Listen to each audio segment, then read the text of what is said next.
चलो बच्चों, good morning. कल हमने समानुपात के नियम के बारे में चर्चा करना प्रारंभ ही किया था कि कल का हमारा कालखंड समाप्त हो चुका था। तो इसके पश्चात आज पुनः हम समानुपात के नियम के बारे में चर्चा करते हैं। कल सबसे पहले आपको हमने बताया था एकांतरानुपात का नियम। पहला नियम होता है हमारा एकांतरानुपात का नियम।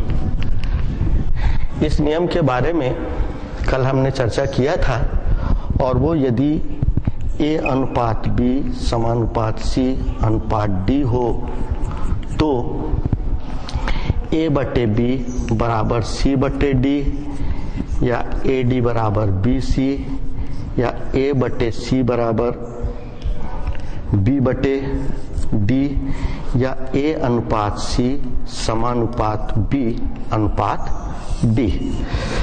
इस तरीके से हमने बताया था, और साथ में यह भी कहा था कि जब किसी अनुपातों की तुलना करते हैं तो उनके प्रथम अनुपात के द्वितीय पद और द्वितीय अनुपात के प्रथम पद के स्थानों में परिवर्तन हो जाए।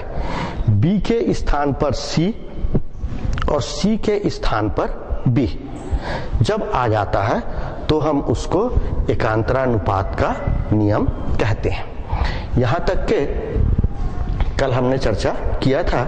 दूसरा नियम आता है इसके पश्चात हमारा व्युत्क्रमानुपात का नियम। व्युत्क्रमानुपात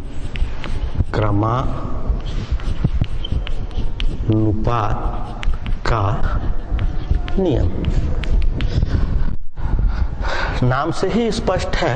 व्युत्क्रमानुपात, व्युत्क्रम मतलब होता है उल्टा। व्युत्क्रम का मतलब उल्टा।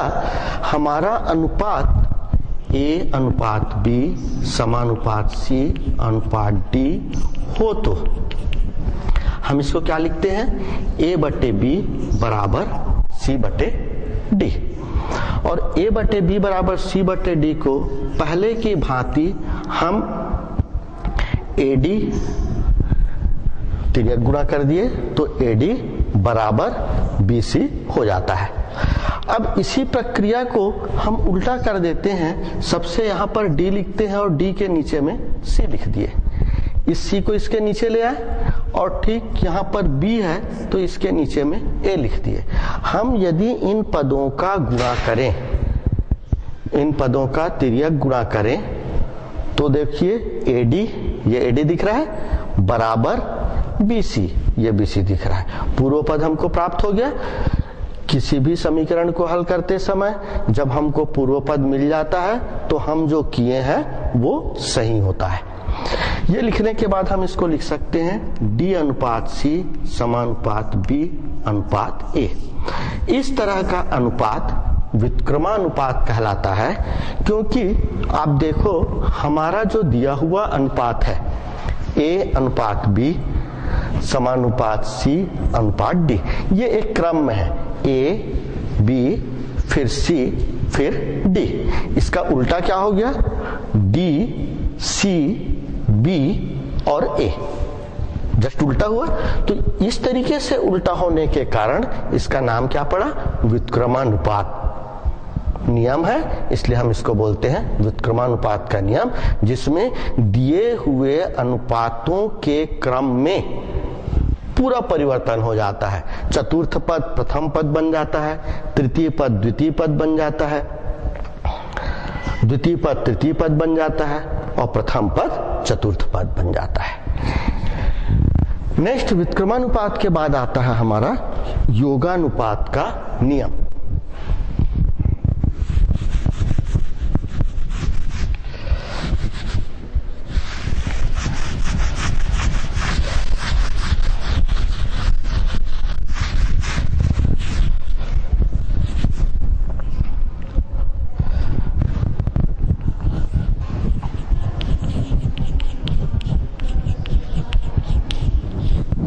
योगानुपात का नियम। अब इस नियम में भी देखिए A अनुपात B समानुपात C अनुपात D हो तो हम इसको लिखते हैं A बटे B बराबर C बटे D। किसी भी अनुपातों में दोनों पक्षों में यदि हमारा समानुपात है और दोनों पक्षों में समान राशि हम जोड़ते हैं या समान राशि घटाते हैं या समान राशि का गुणा करते हैं या समान राशि का भाग देते हैं, अनुपात के मानों में कोई अंतर नहीं आता है। इस कारण योगानुपात के नियम में A बटे B धन 1 C बटे D धन 1। क्या किए हम यहां पर? दोनों पक्षों में एक जोड़ने पर, दोनों पक्षों में जब हम एक जोड़ते हैं और इसका लघुत्तम निकालेंगे तो ये हो जाएगा A धन B बटे B बराबर C धन D बटे D। तो इस तरीके से ये सीधा हमारा हो जाता है A धन B अनुपात B समानुपात C धन D अनुपात D। यह कहलाता है हमारा योगानुपात का नियम। जब हम इससे संबंधित प्रश्न हल करते हैं तो इतना लंबा चौड़ा हमको लिखने की आवश्यकता नहीं होती है। योगानुपात के नियम में आपको क्या चीज दिख रहा है कि अंश में, अंश A है, अंश में उसका हर जुड़ गया है। अंश में यहाँ A बटे B है, अंश A है और हर B है, तो अंश में हर जुड़ गया है बटे हर, हर का मान B है यहाँ पर भी।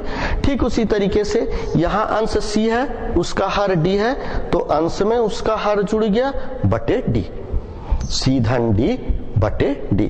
तो यह हो गया A धन B अनुपात B समानुपात C धन D अनुपात D। तो यह कहलाया हमारा योगानुपात का नियम।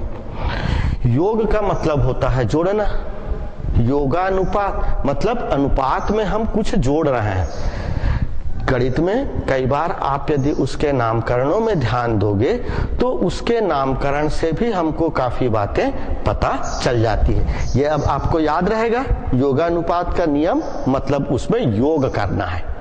क्लियर है? नेक्स्ट इसके बाद आता है हमारा अंतरानुपात का नियम।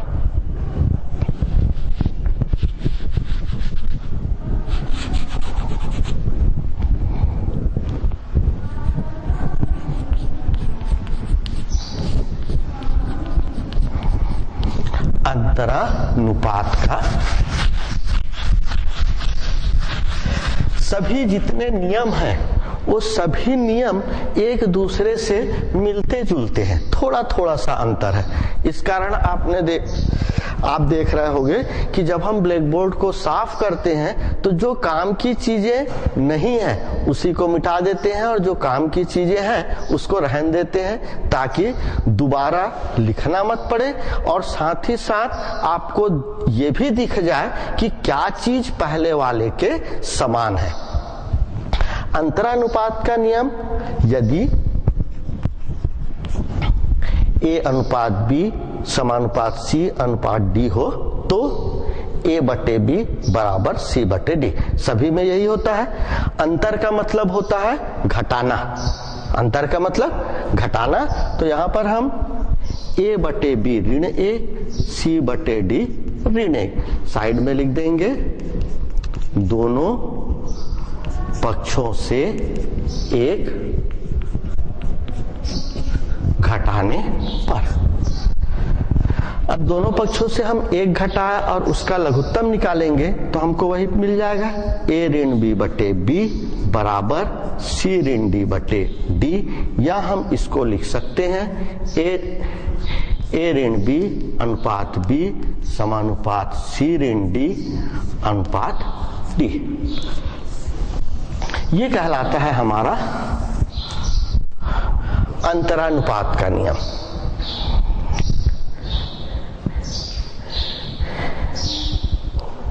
योगानुपात और अंतरानुपात के नियम में सिर्फ चिन्हों का अंतर है। जहां योगानुपात में धन का चिन्ह है वहीं अंतरानुपात में ऋण का चिन्ह है। बाकी पूरा जो सिस्टम है वही है, पहले के समान ही है। ठीक है। नेक्स्ट इसके बाद आता है हमारा योगांतरानुपात का नियम। योगांतरानुपात का नियम जो है वो हमारे दोनों नियमों का मिला जुला रूप है। योगांतरानुपात जिसमें योग भी हो और जिसमें अंतर भी हो, जिसमें योग भी हो और अंतर भी हो। ये पांचवा नियम को हम लिखते हैं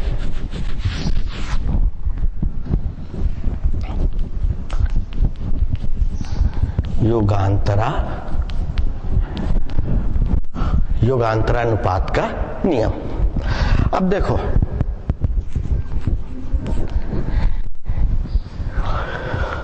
इसी प्रश्न को हम योगांतरानुपात के नियम में, क्योंकि दोनों का मिला जुला रूप है, इसी को हम परिवर्तित करते हैं। यहां देखो कि यदि A अनुपात B समानुपात C अनुपात D हो तो A बटे B बराबर C बटे D। A बटे B धन 1 बराबर C बटे D धन 1। दोनों पक्षों में 1 जोड़ने पर, यहां तक के कोई दिक्कत नहीं है आपको। क्या आ गया? A धन B बटे B बराबर C धन D बटे D। यहां पर इस समीकरण को हम नाम दे देते हैं समीकरण नंबर 1। ठीक है। एक लाइन हमारा यहां का पहले वाले से एक्स्ट्रा है, इस लाइन को मिटा दिए। ये एक पार्ट हो गया इसका। अब दूसरा पार्ट में आते हैं।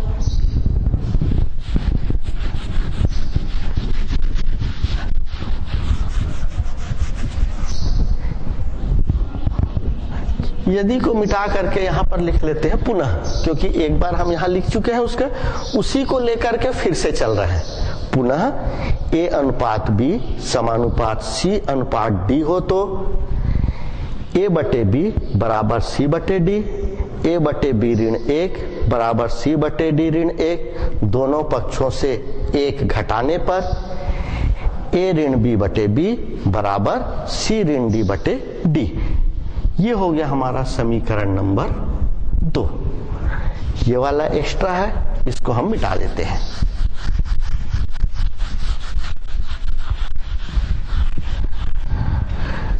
यहां तक के आप लोगों को कोई दिक्कत नहीं हुआ होगा, पहले ही जैसे है। योगानुपात के नियम से समीकरण 1 मिल गया और अंतरानुपात के नियम से समीकरण नंबर 2 मिल गया।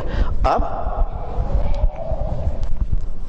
समीकरण 1 को समीकरण 2 से भाग देने पर, जब एक समीकरण को हम दूसरे समीकरण से भाग देते हैं तो उसके साइड वाला जो है लेफ्ट हैंड साइड के नीचे में लेफ्ट हैंड साइड वाला लिखते हैं, राइट हैंड साइड के नीचे में राइट हैंड साइड वाला लिखते हैं। तो ये हो जाएगा हमारा A धन B बटे B भाग दे रहे हैं किससे? A ऋण B बटे B से। दूसरी ओर C धन D बटे D भागित C ऋण D बटे D। भाग का यहाँ नीचे जगह नहीं था, इस कारण हमने भाग का चिन्ह लगा करके साइड में लिख दिया और ऊपर लिखे ही गया है कि भाग देने पर।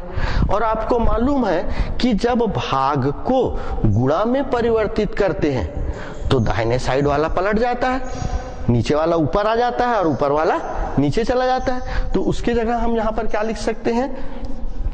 A धन B बटे B गुणित B बटे A ऋण B। भाग क्या में बदला? गुणा में। जब ये भाग चिन्ह गुणा में बदला तो B ऊपर आ गया और A ऋण B नीचे चला गया। ठीक उसी तरीके से C धन D बटे D गुणित D बटे C ऋण D। ये लिखने के पश्चात अंश और हर में जो समान राशियां होंगी वो कट जाएंगी। तो ये B से ये B कट गया, इधर ये D से D कट गया। हमारे पास क्या बच गया? A धन B बटे A ऋण B बराबर C धन D बटे सी ऋण डी, या इसको अनुपात की भाषा में लिखना चाहें तो ए धन बी अनुपात ए ऋण बी समानुपात सी धन डी अनुपात सी ऋण डी, जैसे बाकी का लिखते आ रहे थे। तो इस तरीके से आपने देखा कि योगांतरानुपात के नियम में क्या होता है, ए बटे बी हमारा अंश और हर है, ए बटे बी अंश और हर है, तो एक बार अंश के साथ हर जुड़ गया और दूसरी बार अंश से हर घट गया, ए धन बी और ए ऋण बी। वैसे ही सी धन डी और सी ऋण डी, तो हर को एक बार जोड़ना है और एक बार घटाना है। ये छोटी सी चीज यदि आप याद रखोगे तो आपको योगांतरानुपात का नियम भी ध्यान रहेगा, जिसमें जोड़ भी हो और घटाना भी हो। ठीक है, तो ये हुआ हमारा योगांतरानुपात का नियम, जो कि 5वां नंबर का है। इसके बाद इसमें एक नियम और आता है जिसे हम के नियम कहते हैं। लिख लीजिए इसको आप लोग।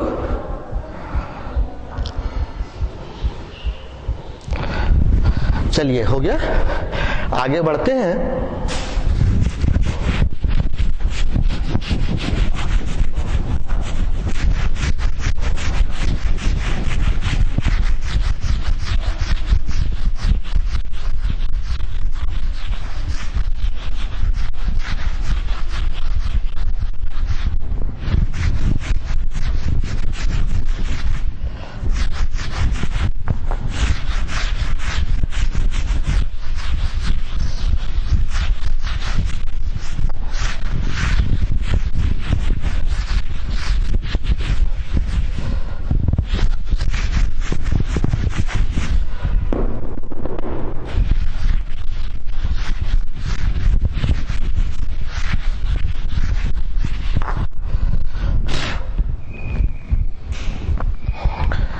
इसके बाद आता है हमारा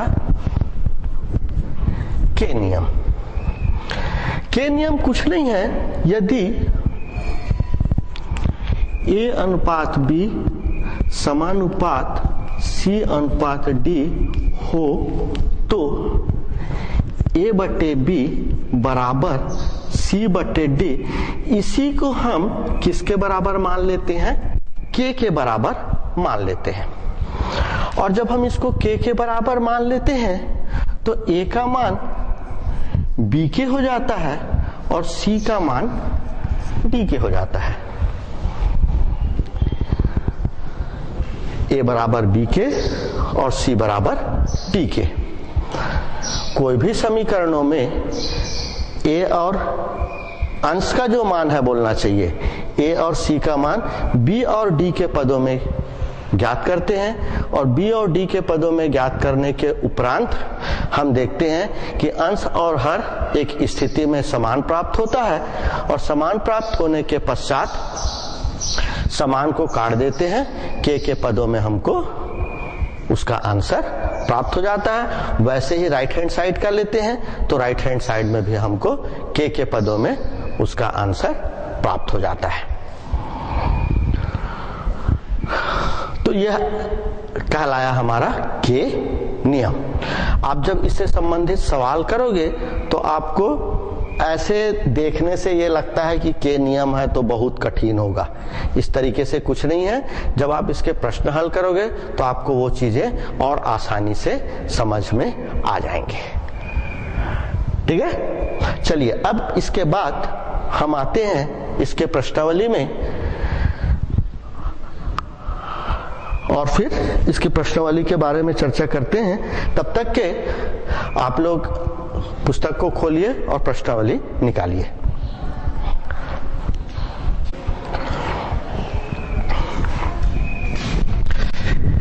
अब तक के इसको आपने लिख ही लिया होगा।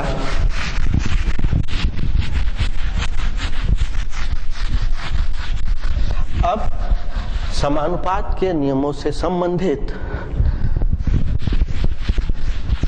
कुछ प्रश्नों को हल करते हैं।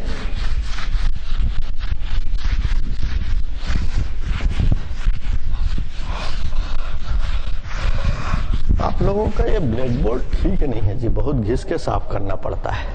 चलिए प्रश्नावली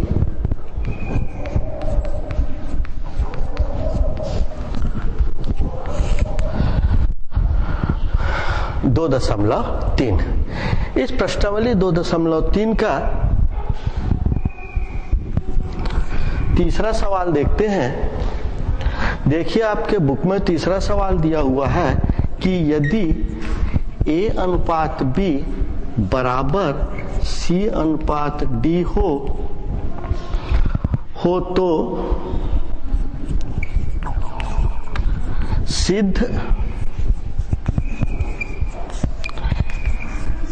सिद्ध कीजिए कि A का वर्ग धन C का वर्ग बटे A का वर्ग ऋण C का वर्ग बराबर B का वर्ग धन D का वर्ग बटे B का वर्ग ऋण D का वर्ग। यह हमको सिद्ध करना है। हम इसके हल में आते हैं।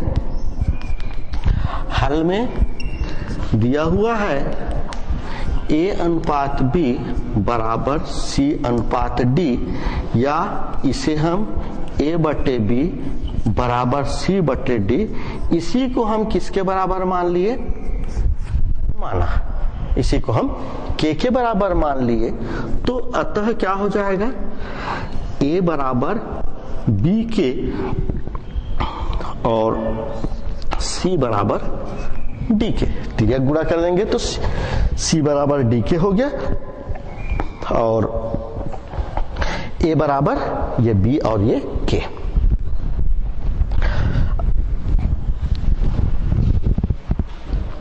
अब लेफ्ट हैंड साइड बराबर दिया हुआ है A स्क्वायर धन C स्क्वायर बटे A स्क्वायर ऋण C स्क्वायर। प्रश्न में यही दिया है हमको लेफ्ट हैंड साइड में A स्क्वायर धन C स्क्वायर बटे A स्क्वायर ऋण C स्क्वायर, इसके बराबर B स्क्वायर धन D स्क्वायर और B स्क्वायर ऋण D स्क्वायर लाना है। हम A और C का मान क्या निकाले हैं? B के और D के। इसके जगह A के जगह B के पूरे का वर्ग, C के जगह D के पूरे का वर्ग, ये B के पूरे का वर्ग और ऋण D के पूरे का वर्ग। साइड में हम लिख लेते हैं A व C का मान रखने पर। जब हम A और C का मान रखते हैं तो A के जगह हम B के रखे, पूरे का वर्ग है तो यहाँ पर भी पूरे का वर्ग आ गया। चारों में A का मान, यहाँ पे C का मान D के, यहाँ पे फिर A का मान B के और यहाँ पर फिर C का मान D के। प्रत्येक में देखो क्या चीज उभयनिष्ठ दिख रहा है। यहाँ जब हम इस कोष्टक को खोलेंगे तो B square K square, D square K square, B square K square और D स्क्वायर K स्क्वायर, सभी में K स्क्वायर है। तो उस K का वर्ग या K स्क्वायर, इसको हम उभयनिष्ठ या कॉमन निकाल देते हैं। तो जब हम यहाँ से K का वर्ग बाहर निकाल देंगे तो यहाँ बच जाएगा B का वर्ग ऋण D का वर्ग बटे, नीचे से भी K का वर्ग निकाल दिए, तो यहाँ बच गया B का वर्ग ऋण D का वर्ग। पहले में धन का चिन्ह लगा है, हम K स्क्वायर बाहर निकाल दिए तो B स्क्वायर धन D स्क्वायर बचा। नीचे में ऋण का चिन्ह लगा है, K स्क्वायर बाहर निकाल दिए तो यहाँ से ये B स्क्वायर, यहाँ से ये D स्क्वायर। अब K स्क्वायर समान है, ये दोनों अंश और हर के कट गए। हमारे पास क्या बच गया? B का वर्ग धन D का वर्ग बटे B का वर्ग ऋण D का वर्ग, और यही राइट हैंड साइड में हमको प्रूफ करना था।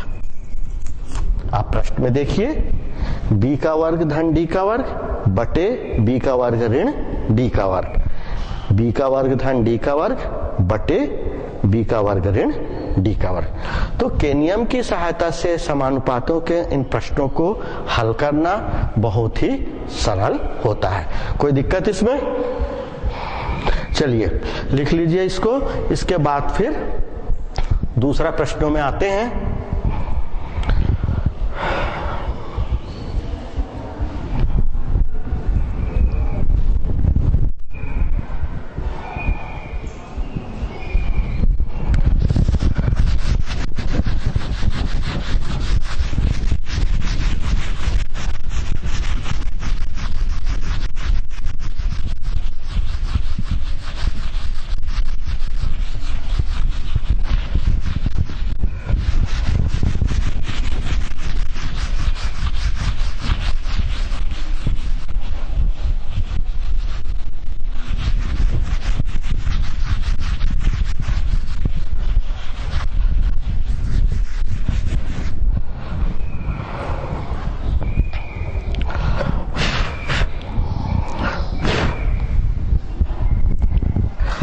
चलिए और कौन सा प्रश्न बता दें आप लोगों को?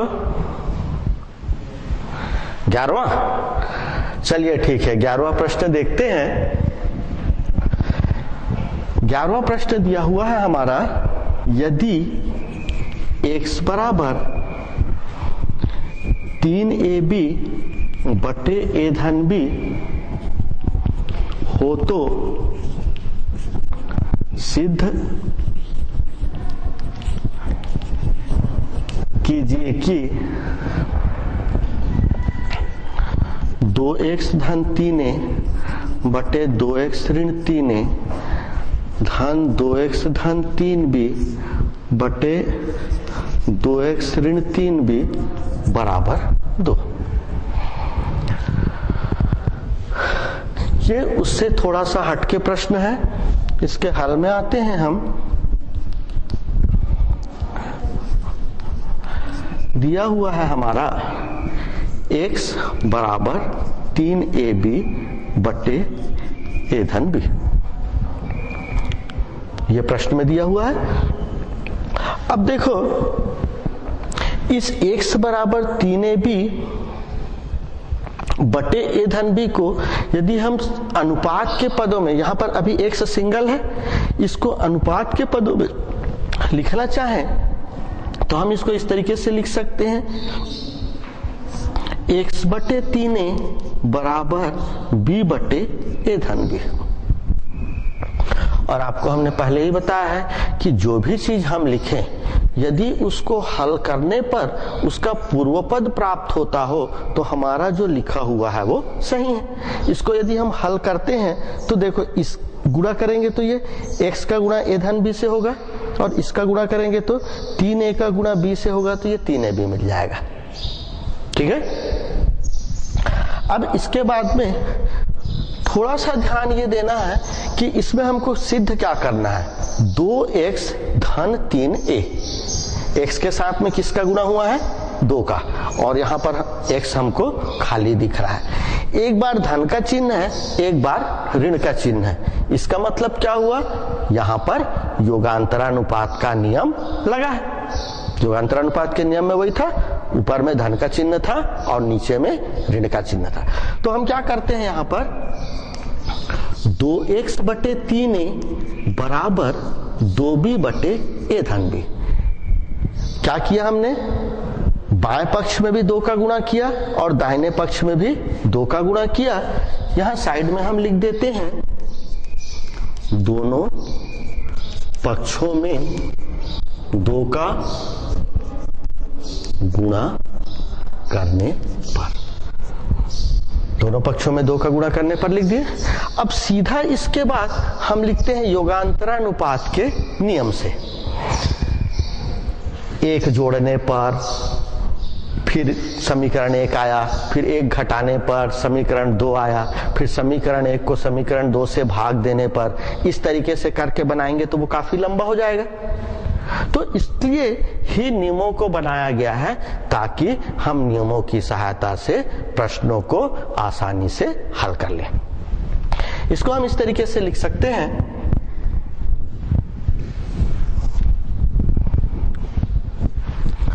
दो एक्स धन 3a और 2x ऋण 3a बराबर 2b धन a धन b बटे 2b ऋण a धन b, और यहां पर लिख दिए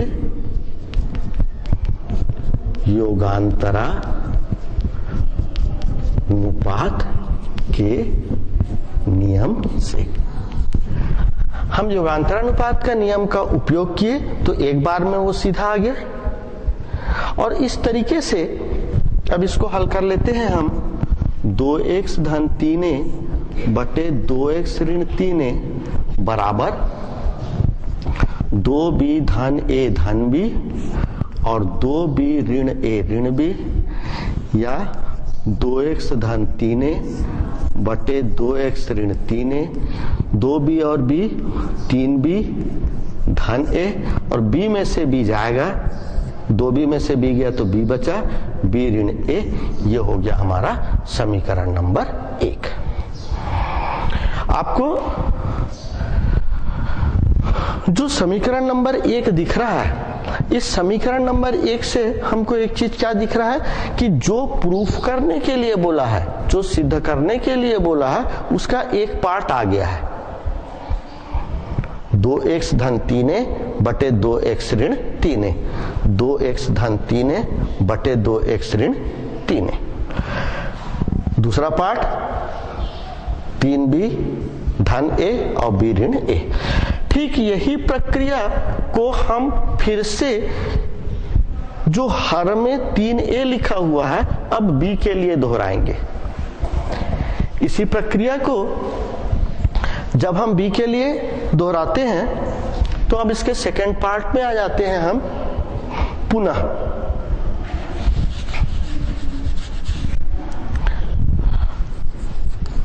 देखो सेकेंड पार्ट भी हमारा उससे मिलता जुलता है, इसलिए हमने सिर्फ दिया है को मिटा करके क्या लिख दिया, पुनः x बराबर 3ab बटे a धन b। पहले जैसे हम a को नीचे लिखे थे, अब हम यहां b को नीचे लिख दिए और ऊपर क्या लिख दिए, a। गुणा करके देख लोगे आपको वही मिल जाएगा, 3b और a का गुणा करेंगे तो 3ab, ये मिल गया। फिर से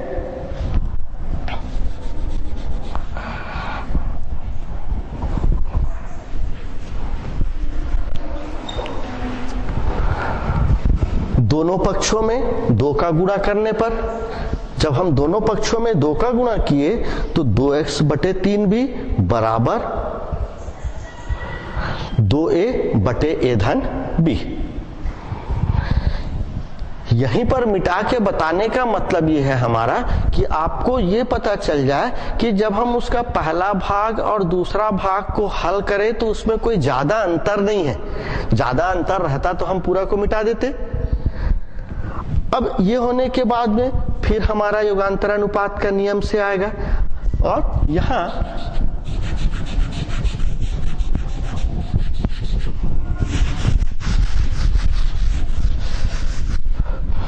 2x धन 3b और 2x ऋण 3b हो गया और इधर 2a और ये 2a, 2a धन a धन b और 2a ऋण a धन b, ये लिखा गया। अब इसका कोष्टक को हम खोल लेते हैं।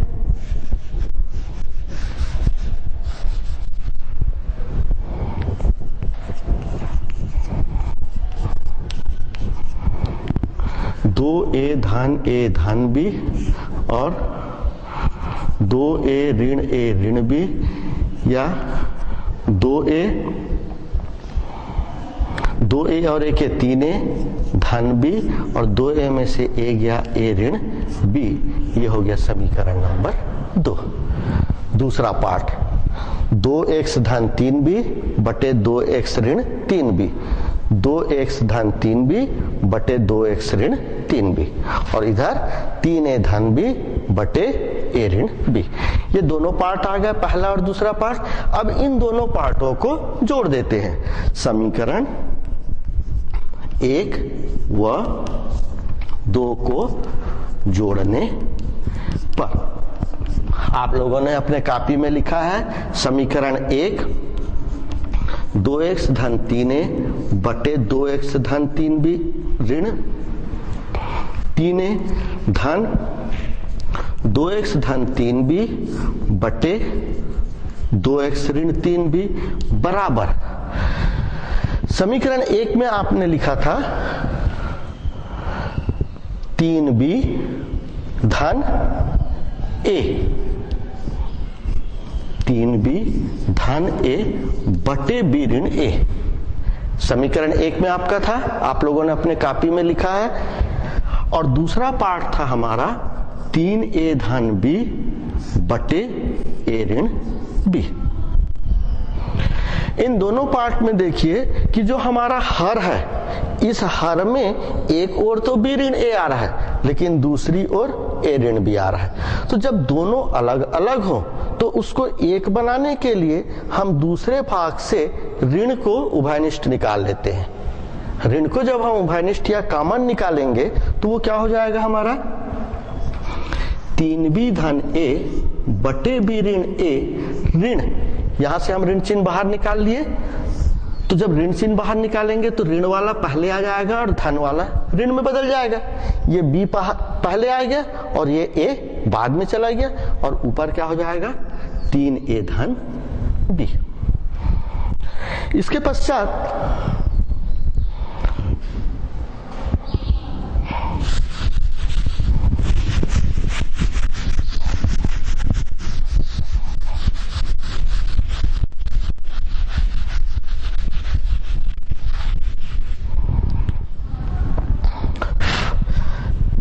हम उसको जोड़ रहे हैं, तो 2x धन 3a बटे 2x ऋण 3a बराबर 2x धन 3b बटे 2x ऋण 3b।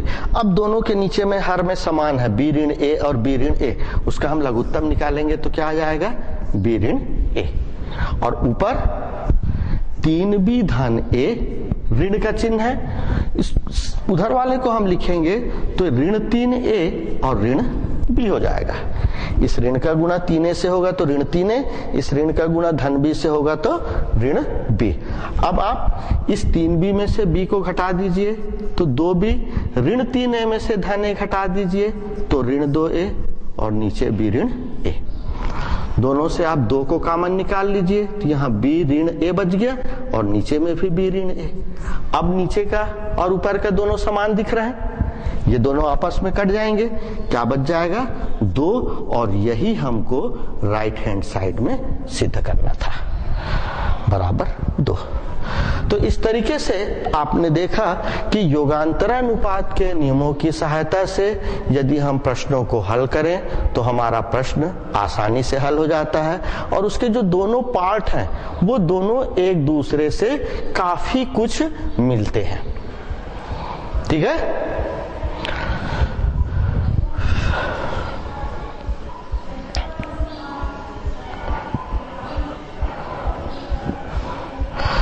चलिए अब तक के लिख लिया होगा आप लोगों ने इसको, और इसके पश्चात कोई अगला क्वेश्चन और देखते हैं।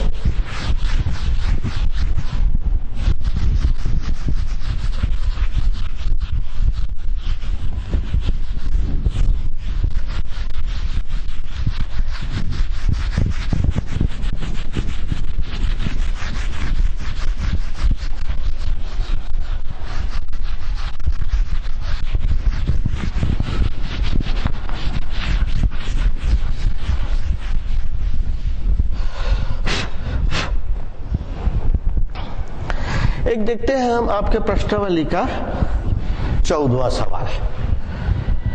14वां सवाल है हमारा कि यदि x बटे बी प्लस सी बराबर y बटे सी प्लस ए बराबर z बटे a प्लस बी हो तो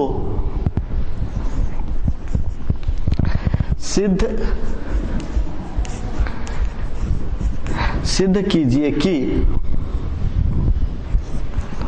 b ऋण सी एक्स धन c ऋण ए वाई धन a ऋण बी जेड बराबर 0।